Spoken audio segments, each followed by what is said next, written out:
Todo debería haber sido tranquilo. Un domingo por la mañana cualquiera, de esos en los que Madrid despierta despacio, con el aroma de los huevos en la sartén y el sol de la capital entrando a raudales por el ventanal del salón. Yo estaba a lo mío, medio absorto en la pantalla del móvil repasando la jornada de liga, disfrutando de ese ritmo pausado que solo se consigue en el desayuno de un día festivo. Vanessa, pásame el zumo, ¿quieres? Pregunté, sin siquiera levantar la vista de la pantalla. De repente, el cristal estalló como un disparo de fogueo. Me puse derecho de un salto cuando la jarra de vidrio se estampó contra el azulejo de la pared y explotó en 1000 pedazos. El zumo de naranja salió volando, casi a cámara lenta, salpicando con un rastro pegajoso todos los armarios blancos y la encimera de cuarzo de la cocina que tanto nos había costado elegir. Ella estaba allí de pie, con los puños apretados hasta que los nudillos se le pusieron blancos y el pecho agitado por una respiración errática, cargada de una furia que no vi venir. No soy tu sirvienta, David, soltó con una rabia contenida, una que parecía haber estado macerándose durante meses. Parpadeé varias veces, totalmente descolocado. Para mí, era una pregunta normal, una rutina de pareja, la inercia de años compartiendo mesa. Oh, ahórrate ese numerito de hombre corriente y trabajador. Me espetó, señalándome con el dedo índice como si fuera un arma cargada. Todas las semanas es el mismo patrón. Pásame esto, tráeme aquello, ¿me acercas la sal, cariño? Ya ni siquiera me ves, David. Te has acostumbrado tanto a que esté aquí que me he vuelto parte del mobiliario. Me levanté despacio, sintiendo como la silla crujía bajo mi peso en medio de aquel silencio tenso que siguió a su grito. Vanessa, por Dios, solo era un poco de zumo. No te he pedido que subas al tejado a arreglar las tejas, le dije, forzando la voz para mantener una calma que ya no sentía. ¿De verdad crees que esto es por el puñetero zumo? Soltó una carcajada seca, afilada, que me erizó la piel.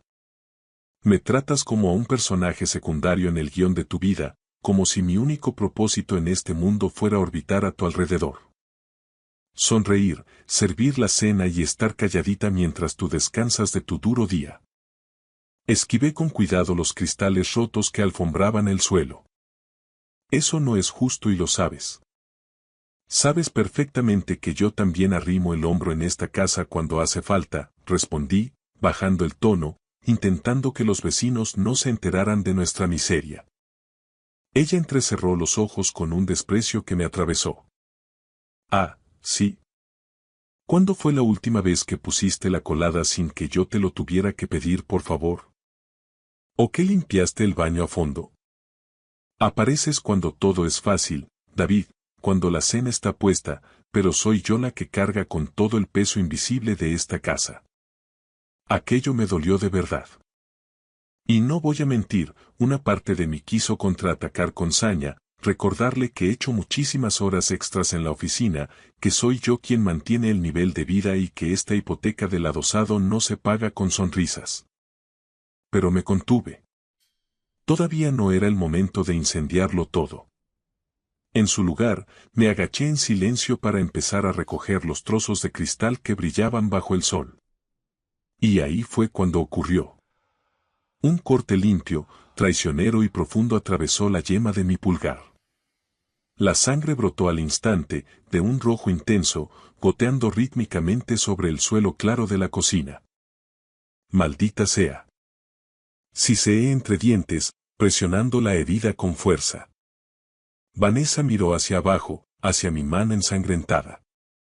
Por un segundo, un breve e ilusorio segundo, pensé que su enfado se ablandaría, que el instinto de cuidado ganaría la batalla y que correría a por el botiquín o a preguntarme si estaba bien.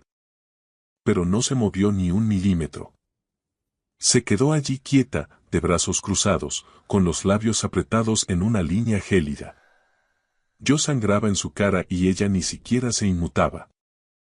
¿Qué te ha pasado, Vanessa? ¿En qué te has convertido? Le pregunté, mientras taponaba el corte con una servilleta de papel que pronto se volvió granate. Ella me sostuvo la mirada, con unos ojos que no reconocí. ¿Qué nos ha pasado a nosotros, David? Eso es lo que deberías preguntarte, replicó. ¿No te das cuenta de lo muerto que está este matrimonio? Está hueco. ¿Crees que un corte en el dedo duele? Intenta sentirte invisible, como un fantasma en tu propia casa, todos los días de tu vida. Eso es dolor. Eso es una tontería y una exageración, salté, poniéndome en pie de nuevo, ignorando el latido punzante de mi pulgar. He estado aquí siempre. Nunca te he engañado. Jamás te he mentido.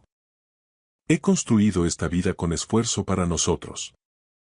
Y en algún momento del camino, David, dejaste de construirla conmigo para construirla solo para ti. Su voz se quebró ligeramente por primera vez, pero recuperó la compostura al instante. El silencio que siguió fue brutal, denso como el plomo. Fuera, ajeno al desastre, se oía el trino de un pájaro y el zumbido lejano del cortacésped de algún vecino, pero en nuestra cocina se respiraba el aire pesado de una zona de guerra tras el bombardeo. Finalmente, ella rompió el hechizo. Me voy, dijo con una frialdad que me heló la sangre, agarrando las llaves del coche del mueble de la entrada. ¿A dónde vas? Pregunté, sintiendo un vacío repentino en el estómago. A cualquier sitio donde no estés tú, sentenció antes de salir y dar un portazo que hizo vibrar los cuadros del pasillo. Mis hombros cayeron de golpe y la tensión me abandonó en oleadas de agotamiento que no podía controlar. Miré a mi alrededor. Cristales rotos, el charco de zumo volviéndose pegajoso y una servilleta empapada en sangre. Entonces, con una claridad aterradora, lo comprendí. Esto no era solo una bronca de domingo, no era una simple grieta. Era el sonido del colapso total de lo que yo llamaba hogar. Reservé aquel viaje a la desesperada, con la fe ciega de quien intenta reanimar un corazón que ya no late. Pensaba que, tal vez, un cambio de aires, dejar atrás el asfalto de Madrid y el silencio sepulcral de nuestro adosado, podría arreglar algo de lo mucho que se había roto entre nosotros. Alicante siempre había sido el refugio de Vanessa, nuestro lugar seguro. Recordaba con una punzada de nostalgia aquellos veranos en los que corríamos hacia la orilla como niños, con la piel salada, y terminábamos llenando de arena la habitación del hotel mientras nos reíamos por cualquier tontería, peleándonos por ver quién elegía la lista de reproducción en el coche durante los trayectos por la carretera de la costa. Recordaba todo aquello con una nitidez dolorosa mientras la observaba ahora, sentada frente a mí en el balcón de un hotel de 5 estrellas, con el rumor hipnótico del Mediterráneo rompiendo bajo nuestros pies. Pero la mujer que tenía delante no era la Vanessa de mis recuerdos, lo que veía era a una absoluta extraña que apuraba un cóctel de mango, pegada a la luz azul de la pantalla de su móvil como si fuera su único respiradero. ¿Te gusta el hotel?, pregunté en voz baja, intentando romper el muro de hielo que nos separaba. Ella apenas se dignó a levantar la vista 1 milímetro. Está bien. Bien. Esa palabra no era una respuesta, era un arma con colmillos. Solo bien. Forcé una pequeña risa, intentando recuperar aquel tono juguetón que solía funcionar entre nosotros hace años. Nos han dado un upgrade a una suite gratis por ser clientes habituales. Antes te volvía loca este sitio, el diseño, las vistas. Supongo que he cambiado, David, dijo ella, dejando la copa sobre la mesa de forja con un golpe seco, más fuerte de lo necesario. Dejé que sus palabras flotaran en el aire denso, cargadas de un subtexto que me negaba a aceptar. No se disculpó por su frialdad. No explicó por qué parecía estar a miles de kilómetros de distancia. El viento soplaba desde el mar, cálido y cargado de salitre. Normalmente, esa brisa alicantina habría disuelto cualquier tensión, pero hoy no era suficiente. Entonces, ¿qué demonios estamos haciendo aquí exactamente, Vanessa?, pregunté al fin, perdiendo la paciencia. Porque tengo la sensación de que estoy arrastrando a un fantasma por todo el resort. Ella arqueó una ceja, con una expresión de cansancio infinito. ¿De verdad quieres montar una escena ahora? Creo que ahora es el único momento en el que pareces estar presente para hablar, respondí tajante. Y aún así, sacarte una frase seguida es como sacarte las muelas. Puso los ojos en blanco, un gesto que me dolió más que un insulto, y apartó la mirada hacia el horizonte donde el cielo se fundía con el azul profundo del mar. ¿Qué quieres que haga, David? ¿Que te dé las gracias efusivamente por traerme aquí como si esto fuera un reinicio romántico de película? Quería que tuviéramos un momento para nosotros, repliqué, y el enfado empezó a asomar en mi voz sin que pudiera evitarlo. Un respiro. Algo que fuera real, no este silencio fingido. Pero siento que soy el único que está poniendo de su parte para que esto no se hunda. Su risa fue silenciosa, casi amarga, una vibración que no llegó a sus ojos. David, ¿de verdad eres tan ingenuo? ¿Crees que reservar un fin de semana de lujo arregla lo que lleva meses muerto? El amor no se puede programar en el calendario como si fuera una cita en el dentista. Tensé la mandíbula, sintiendo el latido de la cicatriz en mi dedo. No, pero pensé que si te recordaba quiénes solíamos ser, tal vez algo de esa chispa volvería. Se giró hacia mí de golpe, con los ojos endurecidos como piedras. ¿Sabes qué es lo único que ha vuelto? Dijo con una lentitud cruel. La sensación de estar atrapada. Eso es lo que es este hotel. Una jaula de lujo con vistas al mar. Eso no es justo, Vanessa, le solté, herido. Me traes aquí, finges que seguimos siendo esa pareja de anuncio y esperas que me deshaga en gratitud. Su voz subió de tono, atrayendo las miradas de un balcón cercano. Pero David, ya no soy esa chica de veintitantos. Ya no me emociono por los albornoces del hotel ni por las cenas a la luz de las velas frente al mar. Eres tú el que sigue aferrado con uñas y dientes a una versión de nosotros que ya no existe. Me levanté bruscamente, y el ruido de la silla contra la madera del balcón chirrió con una violencia que rompió la calma del atardecer. ¿Y qué esperas que haga, Vanessa? ¿Vas a seguir castigándome por el simple hecho de intentarlo? Por quererte. Me sostuvo la mirada durante un largo rato, buscando algo en mis ojos que quizá ya no encontraba, y luego volvió a mirar hacia la nada. No creo que me quieras a mí, murmuró con una voz tan baja que casi se la llevó el viento. Creo que quieres la idea que tienes de mí en tu cabeza. Esa que siempre se reía de tus chistes y te hacía tortitas los domingos por la mañana. Se me cerró la garganta, sintiendo el peso de la verdad y el reproche. Tú solías ser esa persona, Vanessa. No me la inventé. Sí, susurró ella, y por un instante vi una sombra de tristeza real en su rostro. Lo era. Pero hace mucho tiempo que dejé de serlo y tú no quisiste darte cuenta. Nos quedamos en silencio un buen rato, un silencio denso que parecía pesar más que el propio aire húmedo del anochecer. El sonido rítmico del Mediterráneo seguía llegando a la costa, indiferente a nuestra tragedia personal. Abajo, en el paseo marítimo, una pareja caminaba de la mano, sus risas suaves y descuidadas subían hasta el balcón como un eco de otra vida, acentuando el abismo que se estaba abriendo entre nosotros dos. Me apoyé en la barandilla metálica, sintiendo el frío del acero, y bajé la voz, temiendo que si hablaba demasiado alto todo saltaría por los aires. ¿Cuándo dejaste de ser esa persona, Vanessa? Pregunté, buscándola con la mirada. Ella no fingió que no me entendía. No hubo gestos de confusión ni defensas automáticas. Solo soltó un suspiro largo, de esos que parecen vaciar los pulmones por completo.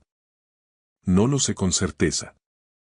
Quizá fue cuando me di cuenta de que me sentía más viva en el silencio de mis propios pensamientos que en nuestras conversaciones de compromiso. O tal vez el día que te miré al otro lado de la mesa y sentí que, aunque tus ojos estaban sobre mí, ya no me veías. Yo te veo, Vanessa, dije, aunque mi propia voz sonó poco convincente en mis oídos. No, David.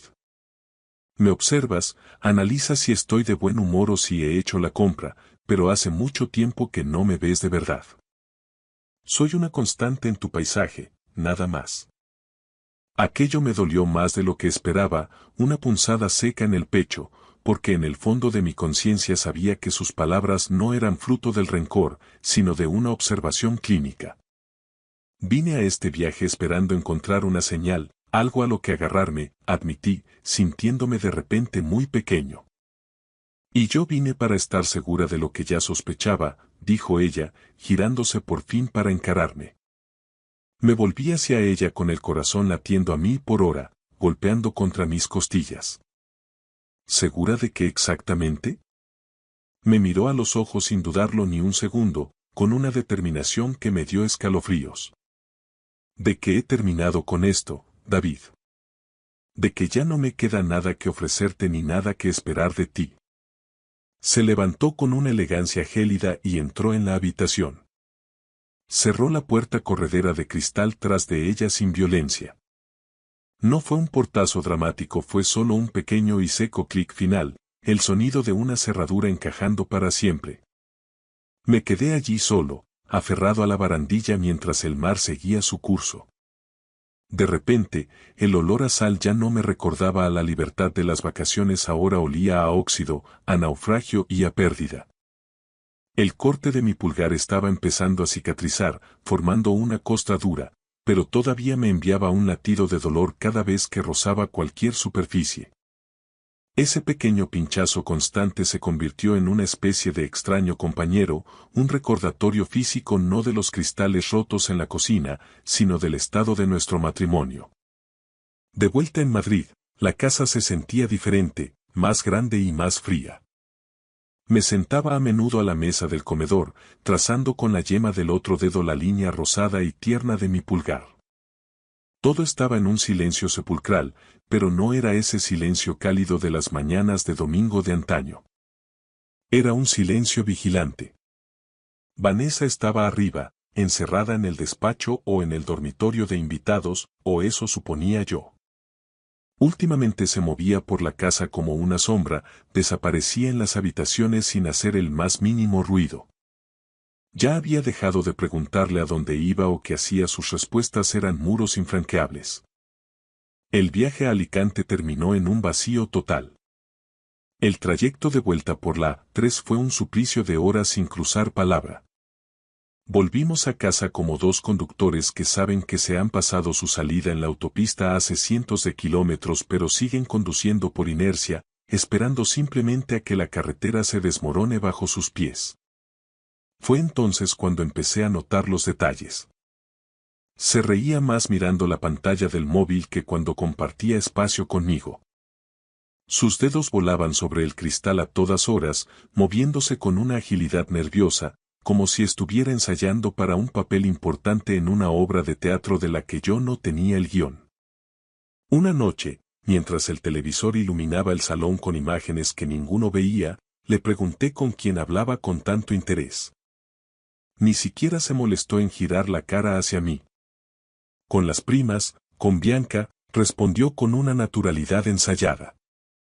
Pero su sonrisa, esa curva leve y brillante en sus labios, no encajaba con la respuesta. Esa era la sonrisa que uno le dedica a una novedad excitante, a algo prohibido o a alguien que te hace sentir vivo de nuevo. La veía hacer scroll infinito durante la cena, durante las películas que ya no veíamos, mientras yo intentaba desesperadamente sacar temas triviales como la renovación de la hipoteca o los problemas de presupuesto en la oficina. ¿Me has oído, Vanessa? Pregunté una vez, harto de hablarle a una pared. Parpadeó, regresando de algún lugar lejano. ¿Qué? Perdona, David, estaba leyendo una cosa importante en el grupo familiar. Sí, dije en voz baja, sintiendo una amargura que me quemaba la garganta. Ya me he dado cuenta de lo importante que es. Intenté autoconvencerme de que era el estrés, de que todos los matrimonios pasan por baches y épocas de aislamiento, pero mi instinto me gritaba que esto no era un bache. Era un desalojo. Se sentía como si ella estuviera haciendo las maletas mentalmente, guardando cada pedazo de su vida en cajas invisibles, lejos de mi alcance, preparándose para el momento de cerrar la puerta principal por fuera. Vanessa solía tener el don de iluminar cada estancia de la casa, incluso cuando regresaba agotada tras una jornada interminable. Su energía, vital y arrolladora, llenaba rincones de nuestro hogar que yo ni siquiera era consciente de que estaban vacíos. Pero ahora, aunque compartiéramos el mismo techo y los mismos metros cuadrados, era como si la contemplara a través de un cristal empañado por el vaho. Borrosa, muda, irremediablemente lejana. Empezamos a cenar envueltos en un silencio espeso, sentados en extremos opuestos del sofá como si hubiera una frontera invisible entre nosotros, y dormíamos espalda contra espalda, como dos extraños que comparten una cama de alquiler en un hostal de mala muerte. Una noche, el frío me sacó del sueño. Me desperté a las 2 de la mañana y noté que su lado de la cama estaba vacío y la sábana, ya fría. Bajé las escaleras a oscuras y la encontré en el salón, acurrucada bajo una manta de lana, con la luz azulada del móvil brillando en su rostro y reflejándose en sus pupilas. ¿Estás bien?, pregunté desde el último peldaño. Ni saltó, ni se inmutó, ni mostró la más mínima sorpresa por mi presencia. No podía dormir, dijo ella, sin apartar la vista de la pantalla, donde sus dedos se movían con una agilidad febril. Me quedé allí plantado un segundo más, observando su rostro concentrado, iluminado por una conversación ajena a la que yo no había sido invitado. Era un cuadro de soledad compartida. Luego me di la vuelta y subí las escaleras en silencio. Ella ni siquiera hizo el amago de seguirme. A la mañana siguiente, intentando forzar una normalidad que ya no existía, me levanté temprano y preparé café para los dos. El aroma del café recién hecho inundó la cocina. Vanessa entró ya vestida con su traje de oficina, impecable y distante, sin apenas dedicarme un parpadeo. «¿Tienes el café ahí, en la encimera?», dije, acercándole su taza favorita. Lo miró de reojo, como si fuera un objeto extraño. «Déjalo, ya me tomaré uno en la máquina de la oficina». «Tengo prisa», soltó mientras recogía sus llaves. Eso fue todo. Sin un gracias, sin una mueca que se pareciera a una sonrisa. Solo un rechazo silencioso en una habitación que, apenas un año antes, era el epicentro de nuestras risas. Al caer la noche, volví a sentarme a la mesa del comedor. Mismo sitio, mismo plato, mismo silencio cortante. Mi dedo rozó distraídamente el borde de la madera y la cicatriz del pulgar me envió un pinchazo de dolor. Es curioso cómo el cuerpo humano tiene la capacidad de sanar mucho más rápido que el corazón. Miré la silla vacía frente a mí. El chalé adosado que compramos con tanta ilusión hace 2 años en las afueras de Madrid empezaba a recordarme a una oficina de ventas o a un piso piloto. Todo estaba iluminado, limpio y decorado con gusto, pero carecía de vida. Éramos 2 actores mediocres siguiendo las marcas en el suelo de una obra de teatro que ninguno de los dos se atrevía a clausurar. Mis ojos se desviaron hacia la foto de nuestra boda que aún colgaba cerca del recibidor. Estábamos en Sevilla, radiantes bajo un sol de justicia, ella con la cabeza echada hacia atrás en una carcajada pura y mi brazo rodeando con fuerza su cintura. Aquella foto siempre había sido mi ancla, pero ahora solo me hacía pensar en que ya no conocía a la mujer de la imagen. Y lo que era peor, no estaba seguro de si ella conservaba algún recuerdo real de quién era yo. Se suponía que iba a ser una cena tranquila. Pollo a la plancha, verduras asadas y una botella de tinto que descorchamos por pura inercia, no por ganas de brindar. Vanessa apenas probó bocado, jugaba con la comida moviéndola de un lado a otro del plato. Pero su móvil, en cambio, devoraba toda su atención. Un ping, un toque rápido en la pantalla, una sonrisa fugaz que no era para mí, y otro ping. Llevaba semanas sumergida en ese bucle. Había intentado ignorarlo, obligándome a no ser ese tipo de marido celoso y desconfiado que tanto despreciaba. Pero esa noche, Algo en mi interior terminó de resquebrajarse. ¿Quién te escribe tanto a estas horas? Pregunté, forzando una voz calmada pero firme. Ni siquiera levantó la vista. Es Bianca, mi prima. Ya te lo dije. Ping. ¿Y Bianca te escribe siempre durante la cena? ¿Y a medianoche? ¿Y nada más despertarte? Insistí, sintiendo como la sangre me subía a las sienes. Dejó el tenedor despacio sobre la loza, con movimientos calculados, y sus ojos chispearon con una furia fría cuando por fin se encontraron con los míos. ¿A qué quieres llegar exactamente, David? ¿Cuál es el interrogatorio de hoy? Solo estoy haciendo una pregunta lógica. No, me estás controlando, saltó ella, alzando la voz sin previo aviso y poniéndose a la defensiva, como si fuera una adolescente castigada que tiene que dar un parte de cada uno de sus movimientos. Me incliné hacia adelante, apoyando los codos en la mesa, tratando de no perder los papeles. Pregunto por qué yo también vivo en esta casa. Porque antes hablabas conmigo y ahora parece que solo existes para ese teléfono. Ella soltó un bufido de puro desprecio que me golpeó como una bofetada. Así que ahora resulta que no puedo tener una conversación privada sin tu visto bueno. Vanessa, por favor. Llevas días pegada a ese aparato. Apenas me diriges la palabra si no es para pedirme que te pase algo. Y cada vez que pregunto, o es Bianca o es nada. Así que perdóname si he dejado de creerte, sentencié. Empujó la silla hacia atrás con un chirrido estridente que resonó en toda la planta baja. El tenedor chocó contra el plato con un sonido metálico definitivo. Siempre haces lo mismo, dijo, ya de pie, cruzándose de brazos con una postura de combate. Conviertes cualquier niñedad en un interrogatorio policial, como si estuviera sentada en el banquillo de un juicio. Porque soy tu marido, dije en voz baja, casi en un susurro cargado de amargura, no un idiota al que puedes engañar en su propia cara. Eso la dejó muda un instante. No hubo gritos de indignación ni lágrimas de drama. Solo me miró fijamente, con una frialdad que me caló hasta los huesos y luego, sin añadir ni una sílaba, subió las escaleras a zancadas.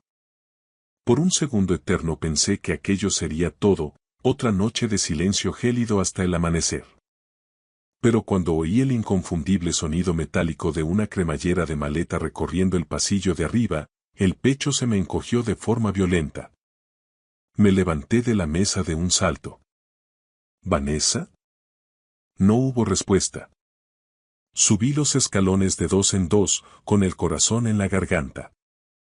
Al entrar en el dormitorio, la vi lanzando ropa a una bolsa de viaje con movimientos rápidos, mecánicos y decididos. No había dudas en ella, ni vacilación.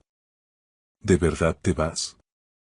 Pregunté, atónito por la entereza casi quirúrgica que mostraba. Siguió doblando jerseys sin detenerse.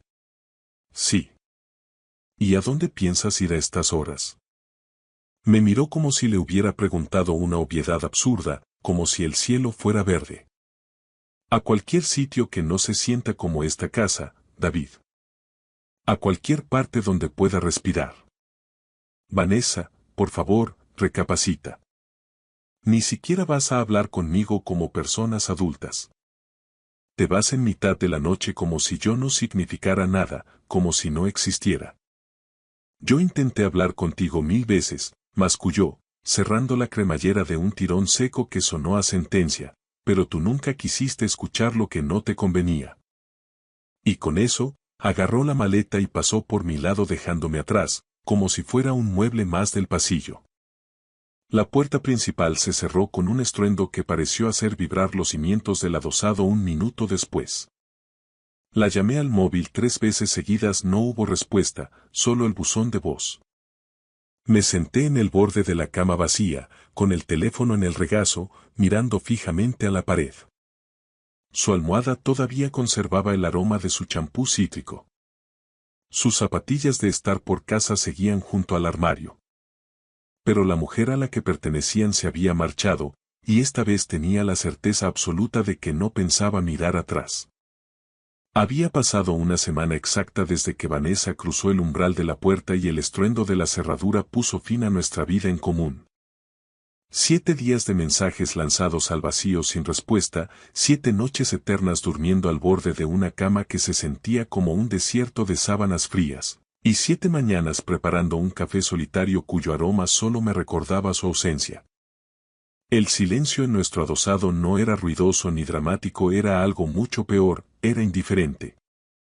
Se sentía como si las paredes, los muebles y hasta la luz que entraba por las persianas ya hubieran aceptado, mucho antes que yo, que ella no volvería. No se lo había contado a nadie, ni a mis padres ni a mis amigos, porque me negaba a admitir que se había marchado así, de esa forma tan quirúrgica y cruel, después de todo lo que habíamos construido ladrillo a ladrillo. Seguía esperando, con una esperanza patética y residual, que en cualquier momento entrara por la puerta cargada con bolsas de la compra, quejándose con esa cara de fastidio tan suya cuando el tráfico de la M30 o un accidente en el nudo de manoteras la retrasaba. Pero la realidad fue mucho más cruda. El sábado por la mañana, mientras enjuagaba mecánicamente mi taza, oí 3 golpes secos y firmes en la puerta principal. Al abrir, me encontré con una imagen especular que me dejó sin aliento. Allí estaban ellas, Bianca y Brenda, las primas gemelas de Vanessa. Compartían sus mismas ondas castañas y esas facciones marcadas que tanto me habían fascinado, pero donde antes me recibían con abrazos efusivos y charlas interminables sobre la familia, hoy se presentaban serias, con la mirada esquiva y los labios apretados en una línea de tensión. «Hola, David. ¿Podemos pasar?», preguntó Brenda, la más directa de las dos. Me hice a un lado mecánicamente, sintiendo como el estómago se me encogía hasta volverse un nudo. «Claro, pasad». «¿Pasa algo malo? ¿Sabéis algo de ella?». Se intercambiaron una de esas miradas rápidas y cargadas de significado que solo tienen los que guardan un secreto tan pesado que quema al contacto. Nos sentamos en el salón, el mismo sofá donde Vanessa y yo solíamos planear viajes que ahora nunca ocurrirían. Bianca sostenía su teléfono móvil con fuerza, como si el aparato fuera a estallar de un momento a otro. «Mira, David», empezó Brenda, inclinándose hacia adelante con las manos entrelazadas. «No estaríamos aquí, en tu casa, si esto no fuera algo realmente serio. Hemos intentado localizar a Vanessa por todos los medios, pero a nosotras tampoco nos coge el teléfono desde hace días. Y acabamos de enterarnos de dónde está realmente». Me puse tenso, sintiendo un sudor frío recorriéndome la nuca. «¿Dónde? ¿Está bien?». Brenda tragó saliva con dificultad, como si las palabras le rasparan la garganta. «Está en Cancún, México. Se ha ido del país, David. Y no se ha ido sola». Parpadeé varias veces, procesando la información como si fuera un idioma que no terminaba de entender. Bianca, sin decir una palabra, me tendió su teléfono para que viera la pantalla. Era una fotografía nítida, brillante, cruel. En ella aparecía un hombre de unos 40 años, con el cuerpo trabajado de gimnasio y la cabeza rapada, haciéndose un selfie en una playa de arena blanca y aguas turquesas. Tenía el brazo rodeando con posesión a una mujer. Era Vanessa. Llevaba un bikini rojo que yo no le había visto en mi vida y se reía de esa forma tan auténtica que hacía tiempo que no me dedicaba a mí, apoyada en el hombro de ese desconocido, con las gafas de sol de marca sobre la cabeza. Parecía una foto sacada de una revista de lujo, un día cualquiera de unas vacaciones perfectas. El pie de foto era una puñalada de realidad. «En el paraíso con mi reina. Sin arrepentimientos, noches de Cancún viviendo la vida». Me quedé mirando la imagen durante un siglo. Al principio, mi cerebro se negaba a aceptarlo, parecía ella, pero el aura que desprendía era la de una extraña. Era una versión de Vanessa que yo no conocía, una mujer capaz de borrar una década de matrimonio y marcharse al otro lado del charco sin mirar atrás ni una sola vez. Nos pidió dinero prestado el mes pasado, añadió Brenda, rompiendo el silencio con una voz que temblaba de indignación. Dijo que era para una urgencia médica grave, que necesitaba 5.000 euros de cada una de inmediato. Nos juró por la memoria de nuestra abuela que nos lo devolvería en cuanto saliera la liquidación de un seguro de vida que tenía pendiente. Ahora sabemos que todo era una sarta de mentiras para financiarse la fuga. Le devolví el móvil a Bianca, concentrándome en que no me temblara la mano, aunque por dentro me estaba desmoronando. ¿Desde cuándo conoce a ese tipo? Pregunté, con una voz que no reconocí como la mía. No estamos seguras de las fechas, pero por lo que hemos podido rastrear en redes y por amigos comunes que ahora han empezado a hablar, creemos que esto viene de muy lejos, David. De mucho antes de vuestro viaje a Alicante, respondió Brenda con amargura. La habitación, a pesar del sol que entraba por el ventanal, se sintió de repente gélida. Pensé que solo estaba enfadada conmigo, dije en un susurro apenas audible. Que necesitaba aire, espacio para pensar. Jamás, ni en mis peores pesadillas, imaginé que sería capaz de esto. No está pensando con claridad, David, intentó consolarme Bianca, poniéndome una mano en el hombro. Esto no tiene que ver contigo, con quién eres tú o con cómo la trataste.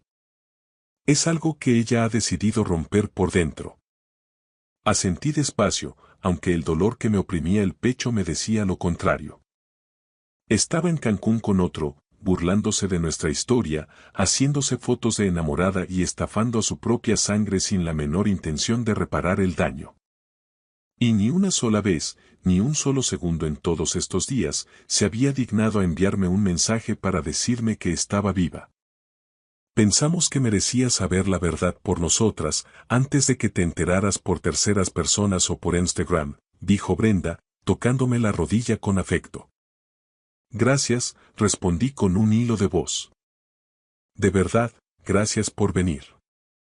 Se marcharon poco después, con la culpa y la vergüenza reflejadas en sus rostros, aunque ellas fueran tan víctimas de los engaños de Vanessa como lo era yo. Me quedé en el salón durante horas, viendo cómo las sombras se alargaban sobre el sofá vacío. No sentí rabia, al menos no todavía. Solo sentí una claridad fría, estática y terminal, como cuando sales a la calle tras la primera helada del invierno. Todo parece seguir en su sitio, pero en el fondo sabes que algo vital ha muerto para siempre. Pasó un mes más. Empecé, poco a poco, a acostumbrarme al vacío sonoro de nuestra casa en las afueras de Madrid. Me refugié en el trabajo, cerrando cuentas pendientes y esforzándome al máximo por no asomarme al precipicio de las redes sociales, donde cada imagen podía ser una trampa. Pero una tarde de martes, mientras el sol se ponía tras los edificios, sonó el teléfono. Era Brenda. David, ella ha vuelto. Vanessa está en España, soltó sin preámbulos. Mi corazón, para mi sorpresa, ni siquiera se inmutó. No hubo taquicardia ni sudor frío. Simplemente pregunté con una indiferencia que me asombró a mí mismo. ¿Y qué? ¿Qué tengo que ver yo con eso? Me llamó anoche, destrozada, llorando a moco tendido, continuó Brenda. Dice que el tipo ese de Cancún la dejó tirada en cuanto se le acabó el dinero de los préstamos. La abandonó a su suerte en el mismo aeropuerto. Quiere volver, David. Está desesperada y pide otra oportunidad. No dije nada. El silencio fue mi única respuesta. Sin embargo, 2 días después, su sombra apareció en el umbral de nuestra casa. Tenía un aspecto deplorable. El bronceado del Caribe se veía sucio sobre un rostro demacrado por el cansancio y cargaba una maleta que parecía demasiado pesada para sus brazos, ahora visiblemente más delgados. David. Susurró con un hilo de voz, cometí un error imperdonable. Aquel clima, aquel lugar. Fue una especie de enajenación mental, una locura. Te he echado de menos cada segundo. Me quedé firme en el marco de la puerta, manteniendo mi cuerpo como una barrera física. No la dejé pasar. ¿A quién has echado de menos exactamente, Vanessa? ¿A mí o a la seguridad de mi tarjeta de crédito? ¿Cómo puede ser tan cruel de decir eso?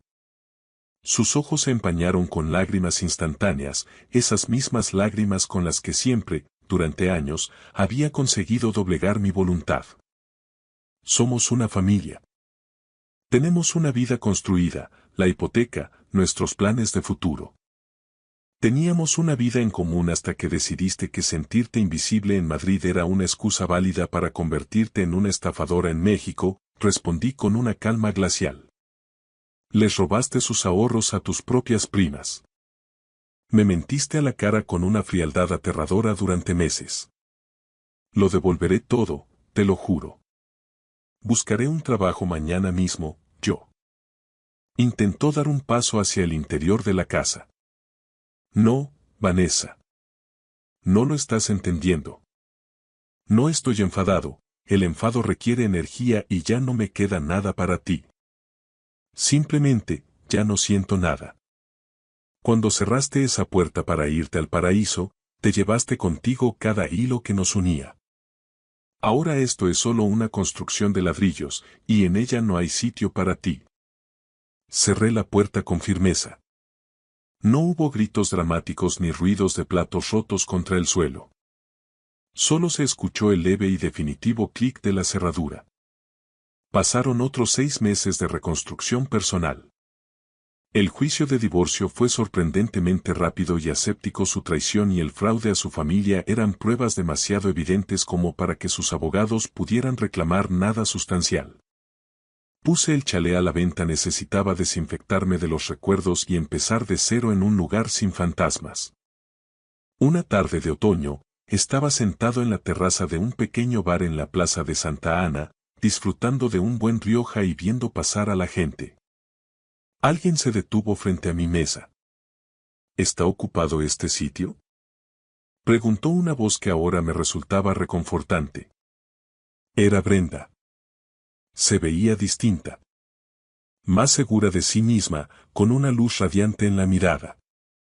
Empezamos a hablar con frecuencia después de que ella tuviera la valentía de ayudarme a descubrir la verdad.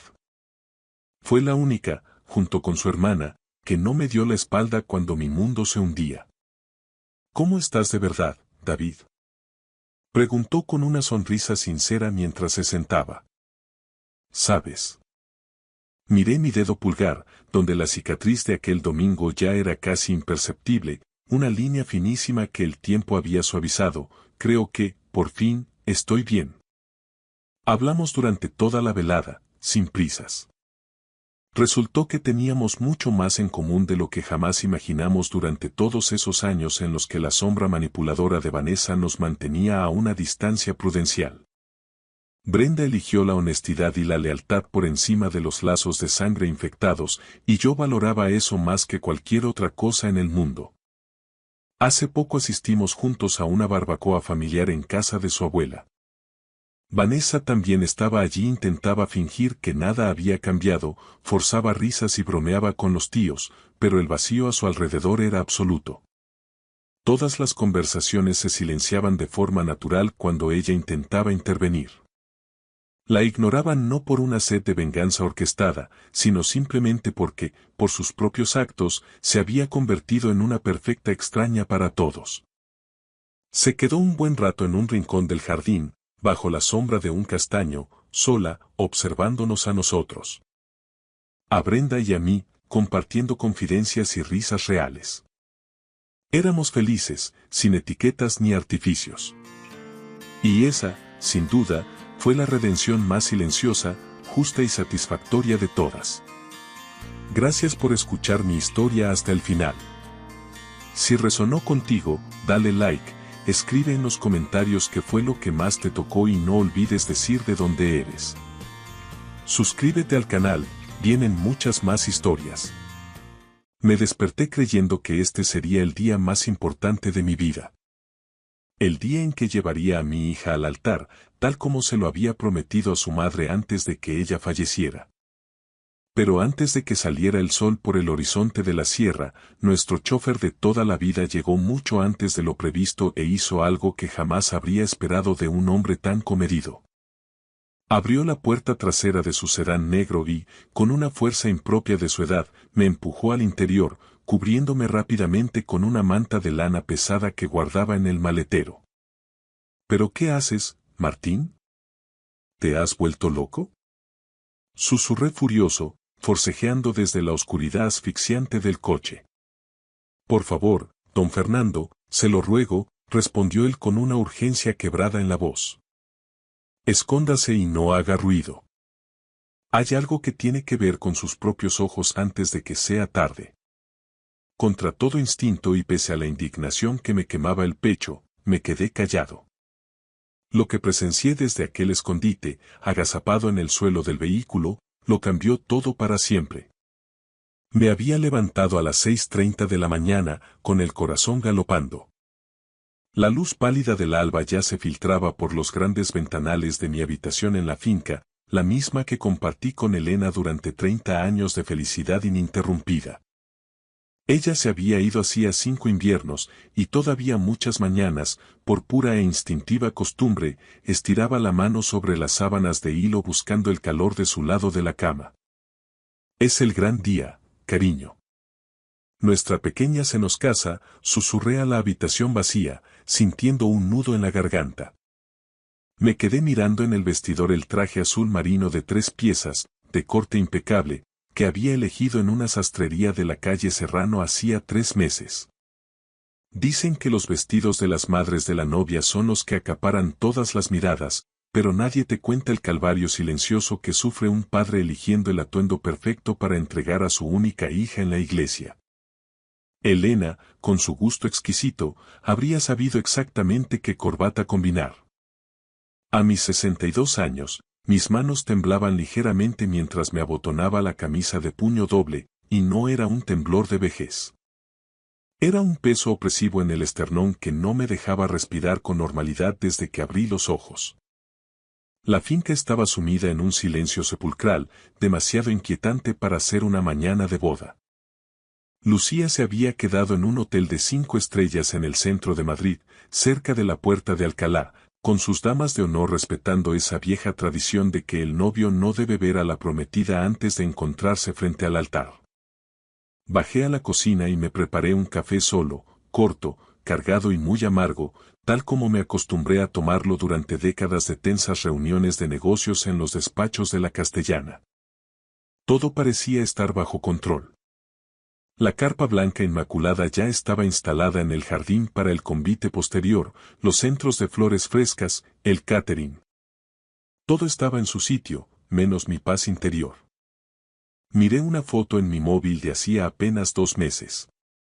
Lucía y Mateo sonriendo durante su fiesta de compromiso en el club de campo. Ella irradiaba una luz y una alegría que no veía en sus ojos desde la muerte de su madre. Mi niña era feliz de nuevo, o eso quería creer yo. ¿No era eso lo único que importaba? ¿Lo que Elena me suplicó en aquella habitación de hospital? Cuida de nuestra pequeña, Fernando. No dejes que nada le haga daño. Prométemelo. El sonido crujiente de neumáticos rodando sobre la grava del camino de entrada me sacó de mis amargos pensamientos. Miré el reloj de pared. Las 6:55. Martín no debía llegar hasta las 8:30 para llevarme con calma hacia la Catedral de la Almudena. Salí a la puerta principal y vi el coche negro de Martín Ferrer frenando de forma brusca, levantando una pequeña nube de polvo. Martín llevaba a nuestro servicio más de 20 años, era más que un empleado, era parte de la familia. Él fue quien llevó a Elena a toda prisa al hospital la noche que nació Lucía, y él mismo fue quien me condujo a ese mismo hospital la fatídica noche en que Elena ya no regresó con nosotros. Si quedaba alguien en este mundo en quien confiara ciegamente, era en él. Pero cuando bajó del coche, vi una expresión en su rostro que me heló la sangre. Era puro miedo. Un miedo real, visceral, de esos que te tensan la mandíbula hasta el dolor y te hacen cerrar los puños de forma inconsciente. Martín, ¿Qué pasa? ¿Has tenido algún problema con el coche? Pregunté bajando los escalones del porche. Señor Álvarez, necesito que confíe en mí más que nunca, dijo en un susurro apenas audible, oteando los árboles circundantes como si las sombras tuvieran oídos. Suba al coche. Ahora mismo. Por lo que más quiera, hágalo. Su tono de voz, cargado de una gravedad desconocida, hizo que se me encogiera el estómago. Me estás asustando de verdad, Martín. Debería estar asustado, señor. Pero no de mí. Jamás tenga miedo de mí. Abrió la puerta trasera con un gesto decidido. Lucía está a punto de cometer el error más devastador de toda su vida y usted es el único hombre sobre la tierra que puede evitarlo. Suba, no nos queda ni un segundo que perder. Me subí al asiento trasero, confundido y alarmado. El interior del coche mantenía ese aroma familiar a ambientador de lavanda que Martín siempre utilizaba. Todo parecía estar en orden, salvo por la surrealista situación de encontrarme tumbado bajo una manta en el suelo del vehículo, con mi mejor traje de gala puesto, mientras Martín arrancaba el motor con violencia. ¿A dónde me llevas exactamente?, pregunté desde la penumbra del suelo. A que vea con sus propios ojos la verdadera cara de Mateo Palmer, respondió Martín con una frialdad que me aterró. Y luego, si Dios quiere, me ayudará a salvar a su hija de un destino terrible.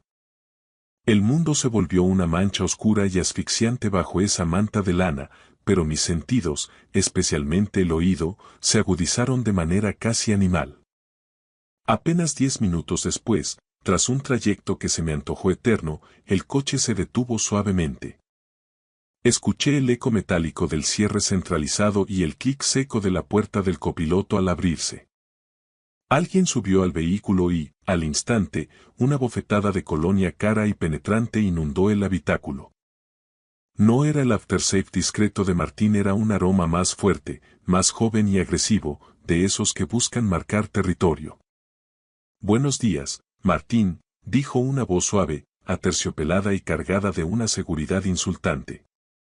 Mateo Palmer. Mi futuro yerno.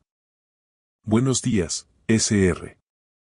Palmer, respondió Martín, manteniendo una neutralidad profesional tan perfecta que me resultó aterradora.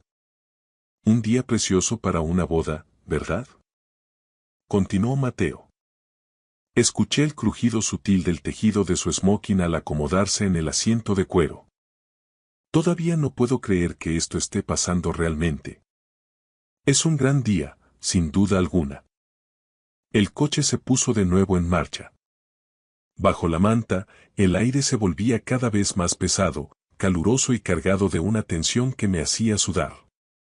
De repente, el silencio fue interrumpido por la vibración insistente del móvil de Mateo sobre el salpicadero. Debe de ser mi novia, dijo él, y por su tono pude adivinar esa sonrisa perfecta que solía encandilar a todos en nuestras cenas familiares. Hola, preciosa. No, no estoy nervioso. Bueno, quizás un poco, lo normal. Vas a dejarme sin aliento cuando entres por esa puerta, ¿verdad? Siempre lo haces. Yo también te quiero, cariño. Nos vemos en el altar, mi sol. Mi sol. Así llamaba a mi hija en la intimidad. Se me cerró el pecho con un dolor agudo. En ese preciso momento, Lucía probablemente estaría frente al espejo de su habitación de hotel, radiante, envuelta en encajes blancos y creyendo ciegamente en cada palabra de este hombre. La llamada terminó y, por un segundo de debilidad, llegué a pensar que Martín se equivocaba catastróficamente. Mateo sonaba realmente enamorado, con una ternura que parecía genuina. Pero entonces, apenas unos segundos después de colgar, el teléfono volvió a sonar. Joder. Masculló Mateo, y esta vez el insulto sonó como un látigo. Su tono cambió por completo, de una forma que me hizo estremecer. La calidez fingida desapareció, reemplazada por una voz gélida y cortante. Te dije que no llamarás a este número, y menos hoy. No, ahora no puedo hablar. Estoy en el coche con el chofer. Hubo una pausa cargada de electricidad. Escuché una voz metálica al otro lado de la línea, filtrándose desde el auricular. Era demasiado baja para entender las palabras, pero sonaba urgente y desesperada. Dije que nos encargaríamos de todo. Todo va según lo previsto, sentenció Mateo con una dureza que nunca le había conocido. 3 meses, ese es el trato, no antes. Acordamos el plazo. No me vuelvas a llamar hasta que... Se detuvo un instante y terminó en un susurro áspero que me revolvió las entrañas, hasta que esté hecho. Colgó con una violencia que casi pude sentir. El silencio que siguió fue asfixiante, solo roto por el rumor del motor. ¿Todo bien, Sr. Palmer? Preguntó Martín con una calma gélida, casi inquisitiva. Sí, sí. Solo negocios que no pueden esperar, ya sabes cómo es esto, trató de reír Mateo, pero su risa sonó hueca, forzada y carente de cualquier rastro de humor. La gente cree que porque sea el día de tu boda, el mundo tiene que detenerse, pero el dinero no descansa. 3 meses. No antes. Hasta que esté hecho. ¿De qué demonios estaba hablando? Bajo la manta, mis manos se cerraron en puños tan apretados que las uñas se clavaron en mis palmas. Esa segunda llamada no era de amor, ni se trataba de negocios legítimos. Era algo calculado, oscuro y frío. Empecé a comprender, con un horror creciente, que la calidez que mostraba con mi hija no era más que una máscara de actor profesional, y que lo que acababa de oír era su verdadero y siniestro yo. Estamos tomando una ruta distinta hoy para evitar problemas, Sr. Palmer, anunció Martín con voz monocorde. Hay obras de última hora en el Paseo de la Castellana y no quiero que lleguemos tarde. Ah, claro, lo que tú digas, Martín. Tú eres el que conoce estas calles, respondió Mateo con desdén, sin sospechar nada. Empezó a teclear frenéticamente en su móvil. Yo seguía allí, agazapado en la oscuridad, escuchando cada cambio de marcha y sintiendo cada giro del coche. Martín me había metido en este escondite para que escuchara esto, pero la duda me quemaba por dentro. ¿Qué sabía el que yo, con toda mi experiencia en los negocios, había ignorado por completo? Dime, Martín, ¿cuánto tiempo llevas exactamente trabajando para los Álvarez? Preguntó Mateo de repente, con un tono que buscaba ser casual pero sonaba a interrogatorio. 20 años este próximo septiembre, señor, respondió Martín sin vacilar. Es mucho tiempo, toda una vida. Debes de estar muy unido a la familia, supongo. Considero un honor servirles y proteger sus intereses, señor. Fernando parece un buen hombre, continuó Mateo, y pude notar un rastro de burla en su voz. Un poco anticuado, de la vieja escuela, pero sólido. El tipo de suegro que querrá seguir involucrado en cada detalle de la empresa y de la vida de su hija, imagino. El Sr. Álvarez ama profundamente a su hija, señor. Por ella haría cualquier cosa. Cuento con eso, la voz de Mateo adquirió una cualidad extraña, casi depredadora. Un hombre que ama tanto a su hija hará lo que sea necesario para verla feliz y protegida, ¿no cree usted? Supongo que sí, señor. Bien. Eso es muy bueno para todos. Se me erizó el vello de la nuca bajo la manta. No eran solo las palabras, sino el tono gélido y utilitario. Era como si Mateo estuviera haciendo un cálculo privado sobre mi valor y mi capacidad de sacrificio. El coche giró bruscamente y sentí que nos alejábamos definitivamente del centro de la ciudad. Mi brújula interna, forjada en años de recorrer Madrid, me decía que no íbamos hacia la Catedral de la Almudena. Íbamos hacia el sur, dejando atrás los barrios nobles, hacia las zonas industriales y residenciales más humildes y grises. Maldita sea. Mateo volvió a maldecir en voz baja al ver su móvil vibrar por tercera vez. Mira, Martín, tengo que hacer una parada rápida antes de ir a la iglesia. Es un asunto personal, no tardaré ni 5 minutos. Por supuesto, señor. ¿A dónde debo dirigirme? Preguntó Martín, aunque yo ya sabía la respuesta. Calle de la Oca, en Carabanchel. Ya sabes dónde es, ¿verdad? Dijo Mateo con impaciencia. Martín no dudó ni un segundo en el giro. Él ya sabía exactamente a dónde íbamos. Por eso me había escondido allí, para que viera el final de la mentira en el corazón de un barrio donde Mateo Palmer no debería tener nada que buscar en el día de su boda. El coche se detuvo con un leve traqueteo sobre una superficie irregular. Escuché el sonido metálico de la puerta de Mateo al abrirse y el roce de sus zapatos contra el suelo. Dame unos minutos, Martín. No apagues el motor, bajo y subo, ordenó Mateo con ese tono imperativo que ahora me resultaba repulsivo. Sus pasos, rápidos y decididos, se alejaron hacia lo que parecía el portal de una vivienda. En cuanto el silencio se hizo en el habitáculo, Martín abrió la puerta trasera desde fuera y se asomó con cautela, retirando la manta que me cubría. Señor Álvarez, tiene que ver esto con sus propios ojos. Pero por lo que más quiera, quédese agachado. Mire hacia aquella entrada lateral, la del edificio de ladrillo, susurró Martín, señalando con la mirada. Me asomé con dificultad por el hueco entre los asientos delanteros. Estábamos aparcados frente a un edificio de ladrillo visto, una construcción de los años 70, antigua pero dignamente cuidada, en una calle estrecha y algo sombría de Carabanchel. Era un barrio obrero, un mundo de gente madrugadora y manos curtidas que Mateo Palmer jamás nos había mencionado. Él nos había contado una historia perfecta de orfandad y superación. Que sus padres habían muerto en un accidente en el extranjero, que no tenía hermanos, que era un hombre hecho a sí mismo, solo en el mundo. Vi a Mateo subir los escalones de piedra con una familiaridad pasmosa.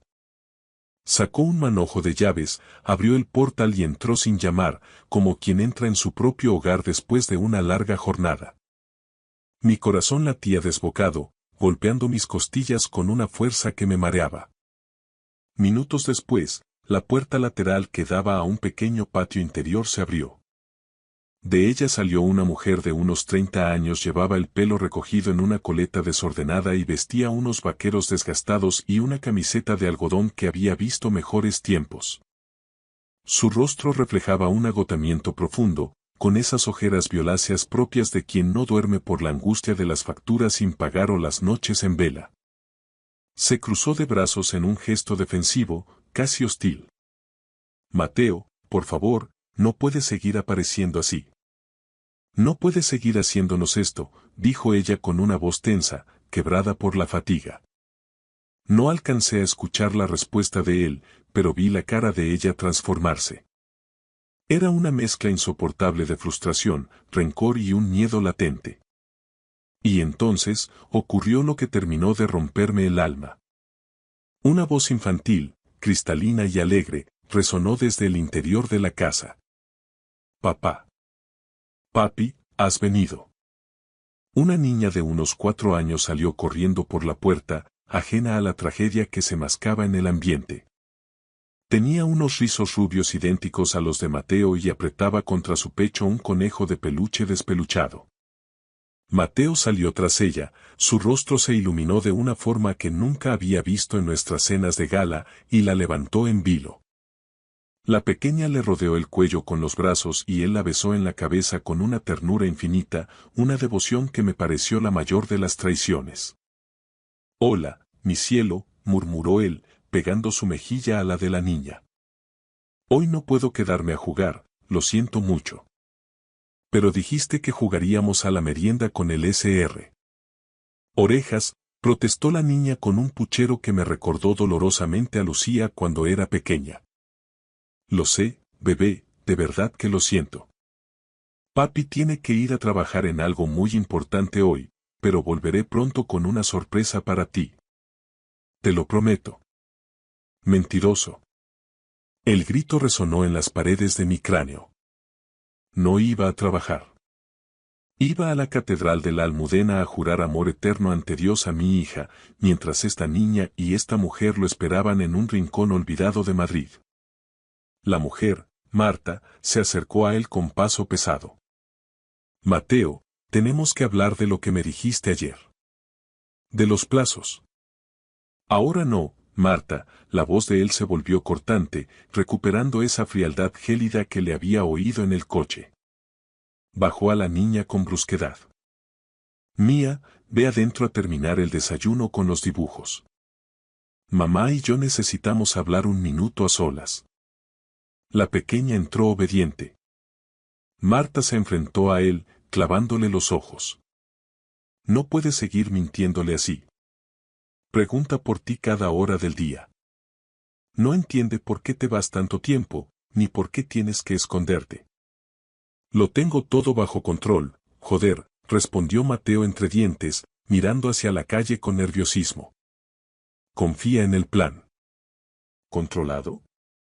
Te casas hoy mismo con esa mujer. Con la rica. ¿Cómo puedes llamar a eso controlar? Preguntó ella con una mezcla de asco y desesperación.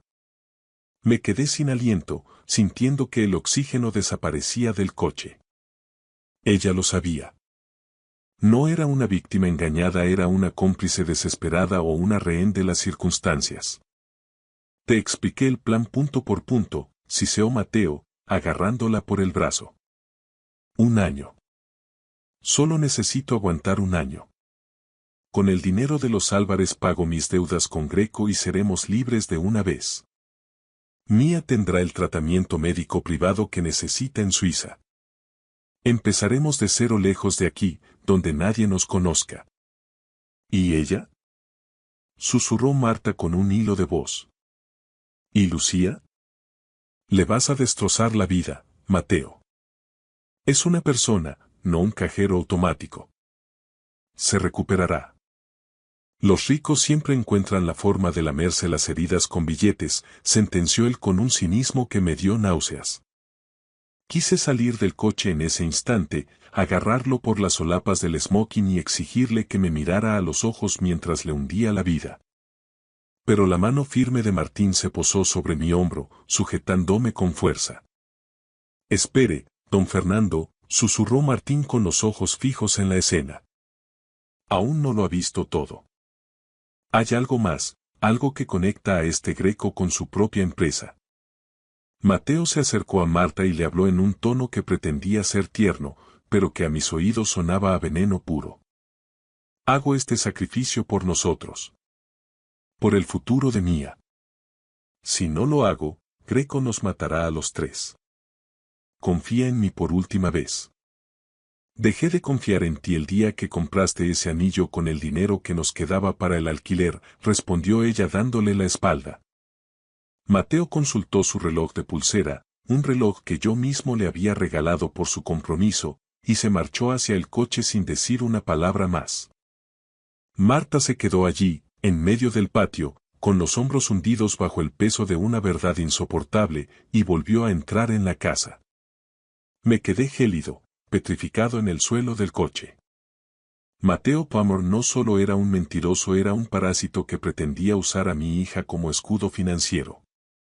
Lucía no era para él más que una transacción, una cuenta bancaria con cara bonita que le serviría para salvar su propio cuello y el de su verdadera familia.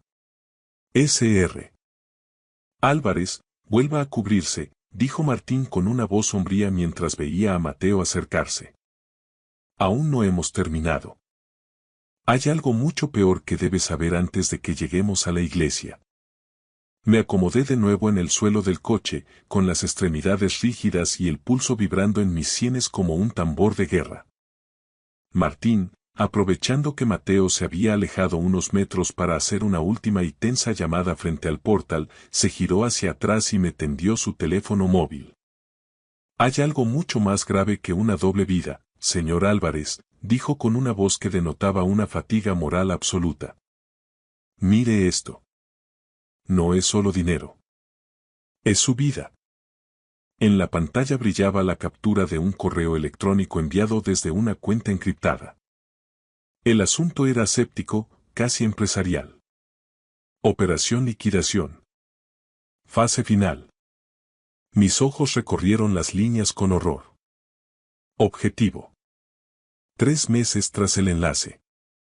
Prioridad. Fallecimiento por causas accidentales. Sin rastro de terceros. Prima de éxito. 100.000 euros al cierre. Sentí como si mi sangre se transformara en esquirlas de hielo. Martín deslizó el dedo por la pantalla para mostrarme la siguiente imagen. Eran mensajes de una aplicación de mensajería privada. El sujeto sale de la finca a las 8:30. Ruta habitual por la 6 dirección Pozuelo de Alarcón hacia su despacho principal. Los martes suele ir solo con el chofer. Puntos ciegos identificados en el kilómetro 18. Mi horario. Mis rutas exactas. Mis costumbres más íntimas. Estaba todo allí, esquematizado como el despiece de una res en un matadero. Sí, don Fernando, continuó Martín con una gravedad que me oprimió el pecho. Mateo Palmer no solo busca el patrimonio de los Álvarez. Ha contratado a profesionales para eliminarle a usted. El plan es sencillo. Esperar 3 meses tras la boda, el tiempo justo para que el régimen de gananciales o las disposiciones testamentarias que él ya ha manipulado surtan efecto.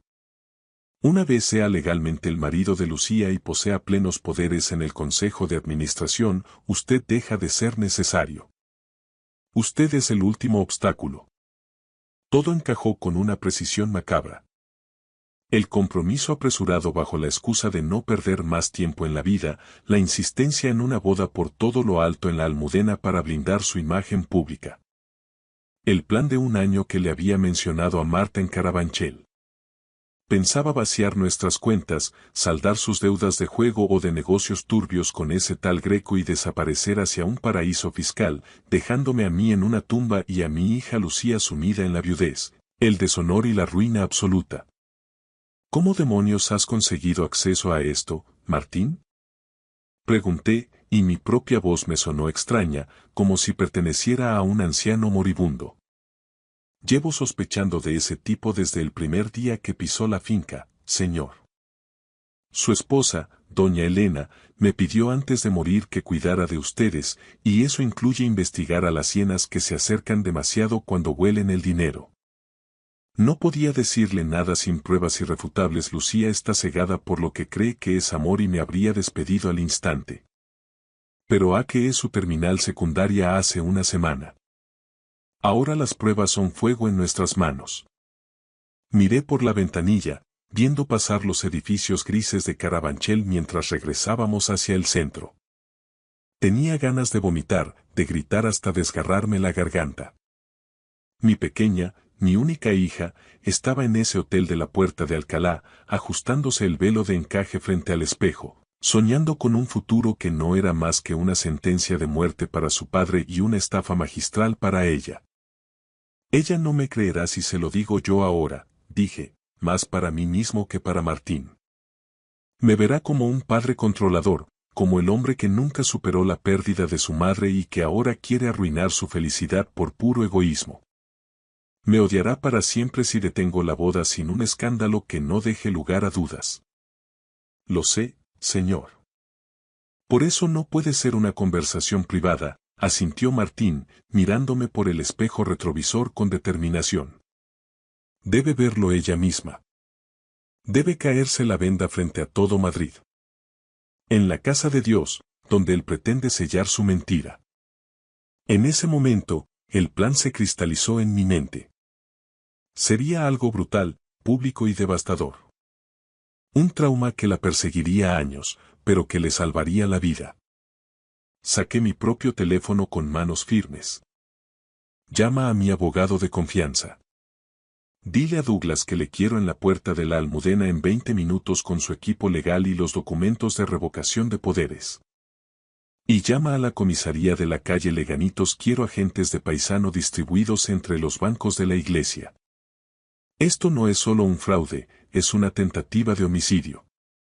Hice una pausa, tragando saliva antes de dar la orden más dolorosa. Y Martín. Haz lo que tengas que hacer, pero trae a esa mujer, a Marta, y a la niña. Que las recoja otro coche de la empresa.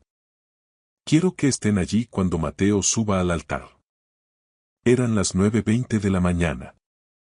Faltaban 40 minutos para que empezara la ceremonia. 40 minutos para que el mundo perfecto que mi hija había construido se hiciera pedazos de cristal ante sus ojos. Recordé las últimas palabras de Elena en la cama del hospital. Protégela, Fernando, incluso cuando ella no lo entienda. Especialmente entonces.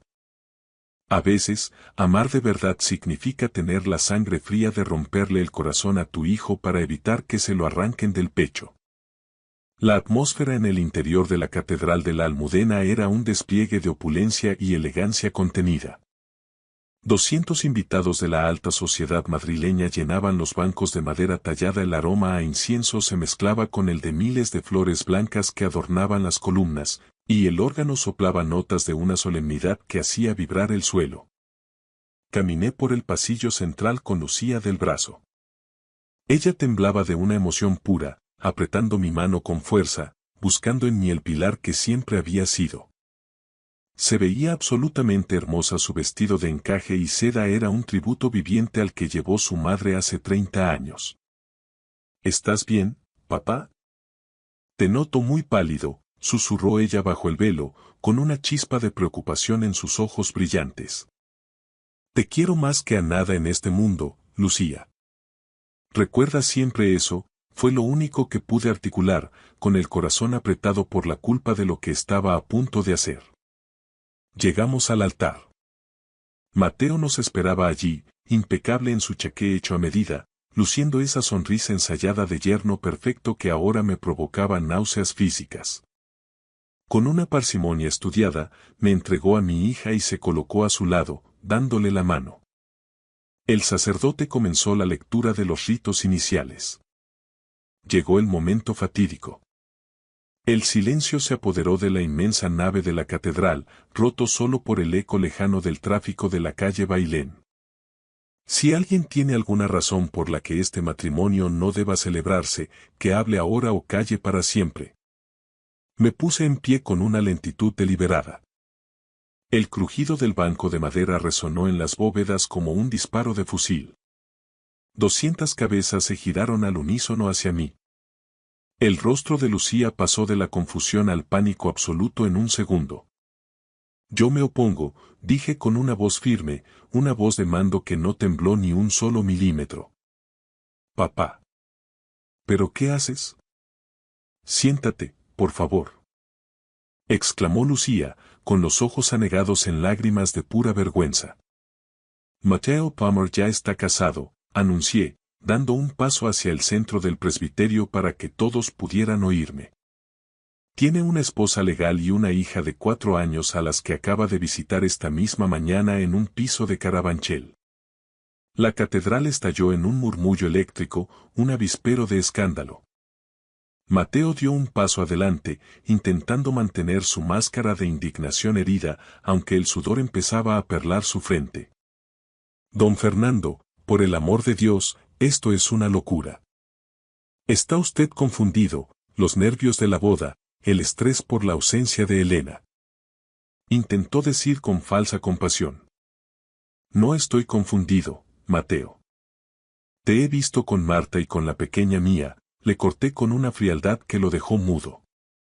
Hice una señal hacia la puerta lateral del transepto. Martín entró en ese momento, escoltando a la mujer y a la niña. La pequeña mía, al reconocer a Mateo en el altar rodeado de tanto lujo, se soltó de la mano de su madre y corrió por el pasillo central, ajena al drama. Papi. Papi, qué guapo estás. Gritó con su voz dulce y clara, que rebotó en las imágenes de los santos. El silencio que siguió fue sepulcral, un vacío de horror. La niña se abrazó a las piernas de Mateo, manchando con sus manitas de niña el pantalón de su chaqué. Él se quedó lívido, con la mirada perdida, paralizado como una estatua de sal. Marta llegó al altar y, con una dignidad que me conmovió, mostró una carpeta ante el sacerdote y los invitados. Soy Marta Palmer. Somos esposos legalmente por lo civil desde hace 5 años, dijo, mirando a Lucía con una tristeza infinita. Lo siento mucho, de verdad. No podíamos seguir con esta mentira. Lucía retrocedió tambaleándose, tapándose la boca con las manos para ahogar un grito. El velo se le resbaló de la cabeza, cayendo como un sudario sobre el suelo de mármol. Mateo. Susurró ella, buscándolo con la mirada. Dime que esto es una pesadilla. Dime que es mentira. Pero Mateo no pudo decir nada. Su máscara se había roto en 1000 pedazos irreconciliables. Y hay algo más, Lucía, añadí, acercándome a ella y entregándole el teléfono de Martín con los mensajes sobre el accidente programado. No solo te estaba usando por el apellido y el dinero. Estaba planeando mi muerte para dentro de 3 meses. Quería quedarse con todo el patrimonio de nuestra familia tras hacerme desaparecer. Mateo miró a su alrededor, sintiéndose atrapado como una rata. Vio a los agentes de paisano de la Policía Nacional acercándose por los laterales y el fondo de la iglesia. Intentó zafarse con un movimiento brusco, llegando a apartar a la niña con violencia, pero los agentes fueron más rápidos. Lo redujeron contra el mismo altar donde pretendía mentir ante Dios. Mateo Palmer, queda usted detenido por bigamia, falsedad documental, fraude y conspiración para cometer asesinato, anunció un inspector mientras le colocaba los grilletes. El clic metálico de las esposas fue lo último que se escuchó antes de que los gritos de indignación de los invitados y el llanto de los familiares llenaran la catedral. Lucía se desplomó en el suelo, rompiéndose en 1000 pedazos, llorando con un dolor que le salía de las entrañas. Me arrodillé a su lado de inmediato y la rodeé con mis brazos, protegiéndola del escrutinio de los presentes. Lo siento, mi vida. Lo siento tanto, le susurré al oído mientras la apretaba contra mi pecho. Ella me golpeó débilmente el pecho, me gritó que me odiaba, que por qué había tenido que ser así, de forma tan pública y cruel. Pero después de unos segundos de rabia, se aferró a la solapa de mi chaqueta y lloró hasta quedarse sin fuerzas, mientras el sueño de su boda se disolvía en la fría realidad de un templo que acababa de presenciar su salvación. Han pasado ya varios meses desde aquella mañana que comenzó entre encajes blancos en la Almudena y terminó entre esposas y sirenas de policía. El tiempo, ese juez implacable, ha ido poniendo cada pieza en su lugar. Mateo Palmer se encuentra ahora mismo en prisión preventiva, esperando el juicio tras los muros de Soto del Real. Las investigaciones policiales sacaron a la luz una realidad mucho más turbia de lo que imaginamos. Debía una cantidad ingente de dinero a organizaciones criminales que operan en la Costa del Sol, en Marbella. Su plan de casarse con Lucía era, literalmente, su único billete de ida hacia una vida segura, financiada con nuestra ruina y cimentada sobre mi cadáver. Marta y la pequeña Mía también han encontrado un nuevo camino. No podía permitir que una mujer valiente y una niña inocente terminaran en la calle pagando por los pecados y la ambición desmedida de un hombre sin escrúpulos. A través de nuestra fundación familiar, les hemos proporcionado un hogar seguro y el tratamiento médico privado que la pequeña tanto necesitaba. A veces, la justicia no solo consiste en castigar al culpable, sino en reparar el daño de quienes quedaron atrapados en sus redes. Lucía. Mi querida Lucía, se está recuperando. Al principio, el golpe fue devastador. Atravesó meses de un silencio sepulcral, encerrada en una depresión que me partía el alma cada vez que pasaba junto a su habitación. Pero el tiempo en la finca, el aire de la sierra y el amor incondicional han hecho su trabajo. Hace apenas unos días, la escuché reír de nuevo mientras paseaba por el jardín. Ha comprendido, con una madurez que me llena de orgullo, que aquel estallido de verdad en la catedral no fue un acto de crueldad por mi parte. No estaba destruyendo su vida, la estaba arrancando, con la fuerza de un padre desesperado, de las fauces de una bestia que la habría devorado viva. He aprendido que la verdadera protección de un padre no tiene nada que ver con la malicia ni con el deseo de controlar. Se trata de la capacidad de interponerse entre tu hijo y el abismo, cueste lo que cueste, incluso si el precio es tu propio prestigio. Es la voluntad inquebrantable de aceptar el papel de villano a sus ojos durante un tiempo, con tal de que ella pueda tener, sencillamente, un futuro donde despertar a salvo. Doy gracias al cielo cada mañana por la lealtad de Martín. No todo el mundo tiene la inmensa suerte de contar con un hombre de honor que se atreva a cruzar la línea para decir la verdad cuando todo el mundo prefiere mirar hacia otro lado. Su valentía, al arriesgar su puesto y nuestra confianza para abrirme los ojos, es algo que nunca podré pagarle del todo. Proteger a la familia nunca es un error, por muy amarga que sea la medicina. Esta noche, al mirar las estrellas desde el porche de la finca, he sentido por primera vez una paz profunda. He mirado la foto de Elena que siempre llevo conmigo y, con un nudo de alivio en la garganta, he podido decirle por fin: Elena, descansa tranquila. He cumplido mi promesa. Nuestra hija está a salvo. Gracias por escuchar mi historia hasta el final. Si resonó contigo, dale like, escribe en los comentarios qué fue lo que más te tocó y no olvides decir de dónde eres. Suscríbete al canal, vienen muchas más historias.